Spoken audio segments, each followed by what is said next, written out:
Welcome back to Nick Lenz's Comic Corner, classic slash non-classic. This is episode number 367 and Doubleshot number 293. Two Captain America trades. First up is a trade that, the series raised controversy last year because of one line. Okay?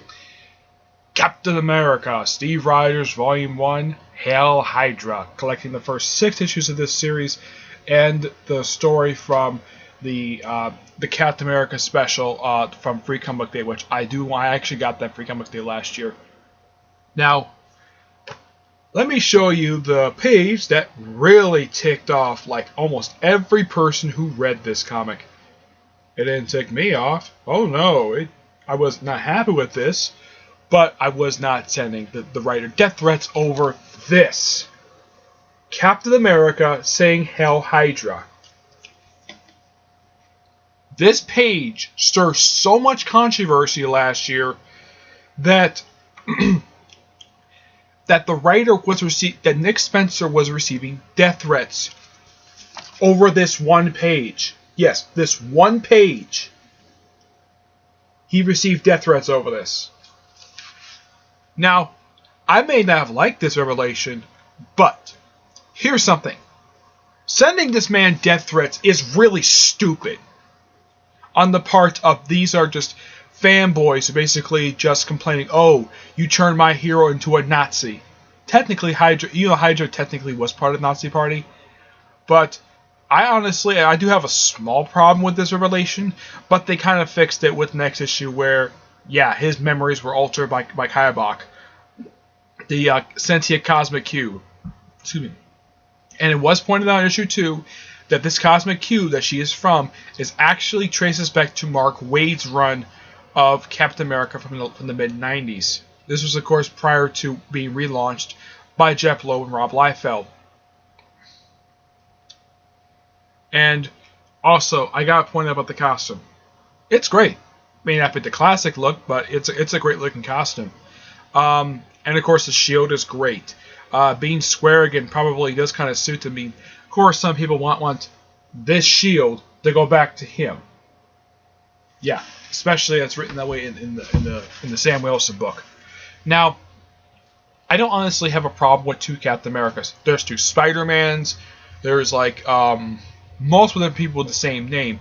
So I don't know why in universe basically it's written that people have a problem with two Captain Americas. Yeah. But basically, and of course, also I should point out that they have some Civil War tie-in stuff in here.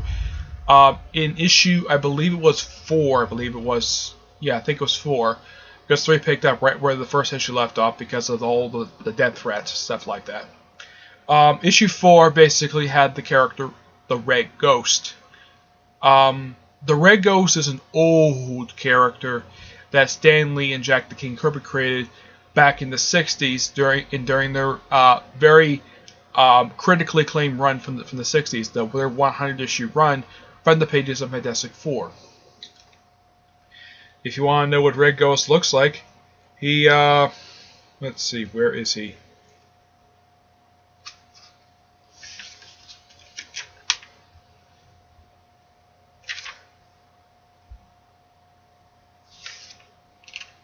I don't want to show anything graphic. Yeah.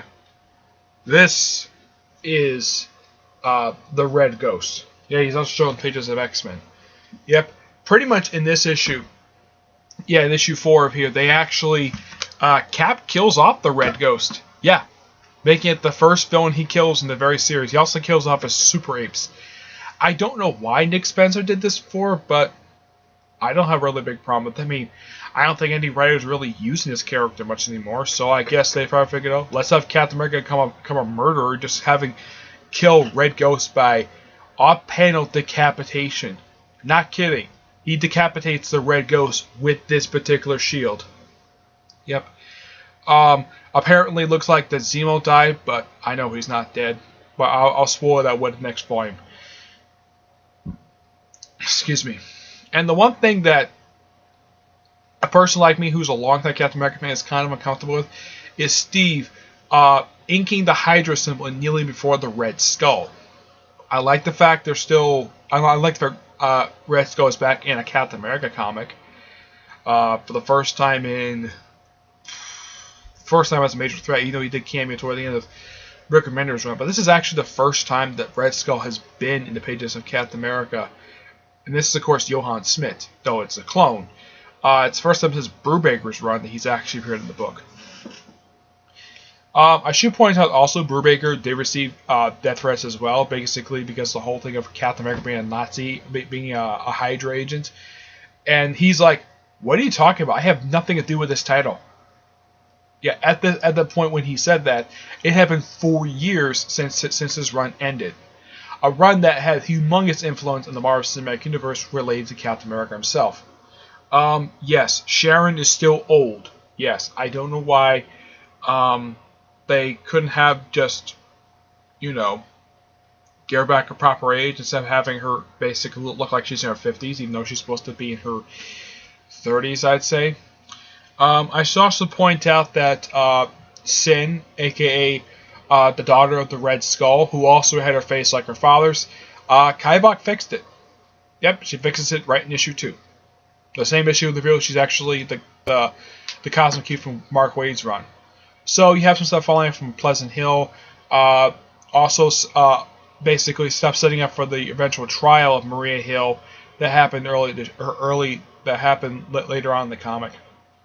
But the writing here is great, despite the whole ending of issue 1. But I enjoy this series nonetheless.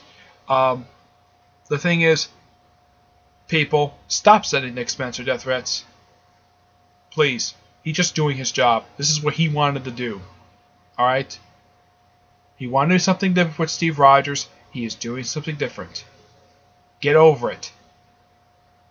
His memories are manipulated by Kaibok. Alright?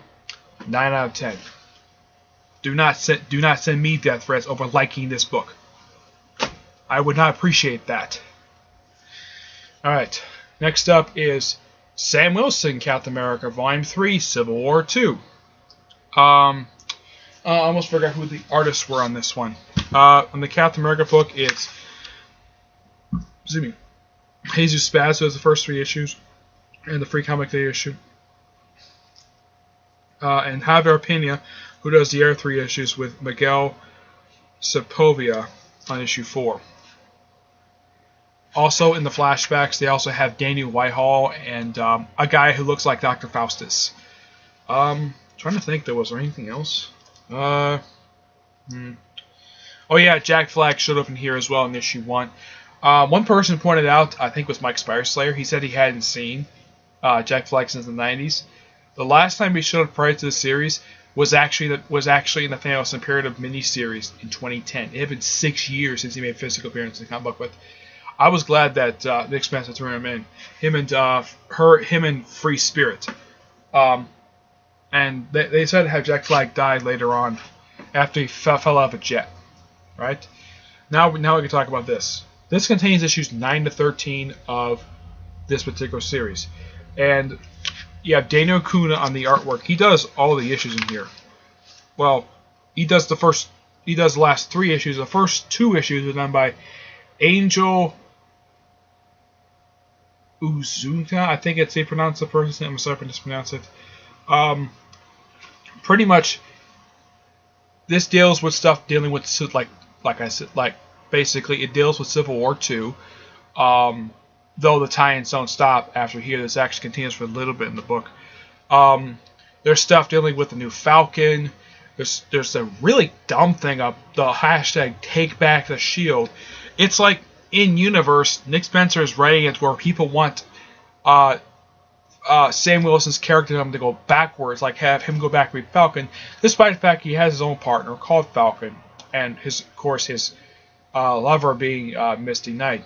Oh, and by the way, was it really necessary to show off Sam Wilson's butt in the comic just because he had sex with Misty Knight?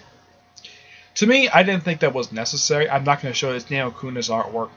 He's actually really good when it comes to espionage stuff, and the Captain America books basically are perfect for him to do. Unlike John Romita Jr., his artwork didn't really fit. Batman fits a lot better. Plus, in here they bring back Marikop, Something also from the 90s as well. I guess Marvel's not recently yet. Though, in the case, this one is actually a lot different than the original one. This one, except being one, there's a whole force of these guys, and it's run by a corporation, and as much as brutality, and some of the stuff in here does lead into the next set of issues where, and of course, I should also bring up that New Warrior Rage is in these issues. Yeah, Rage. Rage is a character who showed the pages of Avengers back in the 90s, and he is a creation of famed G.I. Joe writer Larry Hama. Yep, he created him. All the issues in here are really good. Let's see. Yeah, at the beginning they're dealing with the funeral of James Rhodes, which I thought was nice. And they bring in most of the known black superheroes in the Marvel Universe.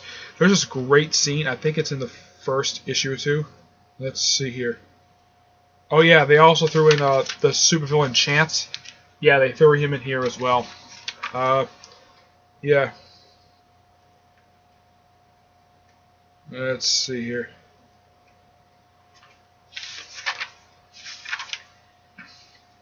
Okay, the superheroes they threw in here were Black Panther, Luke Cage, Storm, Dr. Voodoo, Spectrum, and Nick Fury Jr. This is most of the black superheroes in the Marvel comic universe. They say Blade was actually busy, so it's nice that Nick Spencer threw him in. It's nice that the artist for this issue threw in all these black superheroes on a 2-page spread. This is a proper way of doing a 2-page spread. Yeah, but yep.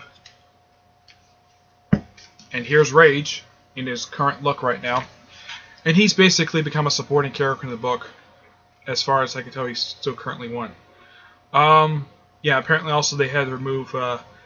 Apparently there was also a scene in here where Sam Willis is in the hospital and he had a device moved from his head. I do not know why. I'm glad they didn't show the procedure. That wasn't stupid. Also really nice seeing U.S. Agent. Now this is the course. Now when I read this last year, this is the first time I had seen him since the Dark Avengers comic that Jeff Parker did that ended in 2013. Yeah, so when he showed up, it's been 3 years since his last appearance. So it's nice the fact that Nick Spencer threw him in here as well. So you threw in Rage, AmeriCop, now you threw in U.S. Agent. Great. And U.S. Agent, as far as I know, is a creation of Mark Greenwald. Yep. There's a flashback in here of Sam being arrested for no reason because he was trying to catch the trapster. So they arrest the wrong guy, and he gets released like that. My guess is that this kind of ties into the fact that when Sam Willis made his debut was in the 70s, where there was still racism. Yep. That's the only reason why I think he was arrested. Because he's black. Yep. Yeah, cops in the 70s were known for doing that. A lot. Yeah, it was a thing that they did back then. And racism was very high in the 70s. Though most movies, when they pick the 70s, don't usually touch upon it that much because either Hollywood's embarrassed by it or they don't really care. Yep. But, oh yeah, there's even a flashback in here. Now, those that don't know who this guy is right here, this guy here, that's John Walker. This guy right here, that's Battlestar. He's still around in the Marvel Universe. He doesn't do very much. He was I believe he was the 4th person to take up the name Bucky. Yeah. Excuse me. But all the issues in here are really damn good. But the trade ends basically with an appearance by Steve Rogers, thus setting up the next trade, the next set of issues dealing with him.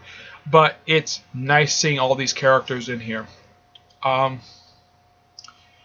this is still good. And I like the fact you have a guy like Nick Spencer who is a fan, and he's a very good writer. He's doing a great job with Sam. So I'm going to give this book also a 9 out of 10. Okay, so that's it for this episode. Stay tuned for the next episode, which is episode 368 and Doubleshot number 294. Okay, so until then, I will see you there. Bye.